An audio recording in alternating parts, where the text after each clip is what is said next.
ওসমান রাদিয়াল্লাহু তাআলা আন টাকার কোনো কমতি নাই, যার জন্যই তো গনি, এত বড় ধনী, এই ধন দৌলত সব ব্যয় করে দিতে চায়। কারণটা কি? প্রতিবেশীটাকে বাঁচাতে চায়, প্রতিবেশীটাকে পরিপূর্ণ হক আদায় করতে চায়।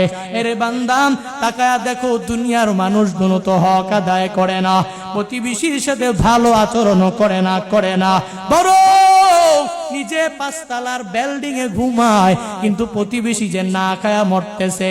এই শীতার্ত মানুষগুলো বস্ত্রের জন্য বিভিন্ন জায়গায় দৌড়ায়, কম্বলের জন্য দৌড়ায়।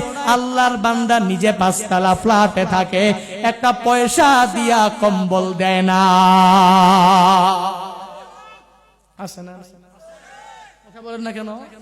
সুদের টাকায় প্রাসাদ গড়ে, সুদের টাকা, ঘুষের টাকায় প্রাসাদ গড়ে, বিশাল প্রাসাদের 5 তলায় থাকে, কিন্তু 5 তলার নিচে শীতার্ত মানুষগুলো শীতে, কনকন শীতের মধ্যে কাঁপতেছে, একটা কম্বল কিনে দিতে পারে না। অমানবিক এই মানুষগুলো দুনিয়াতে আসে না।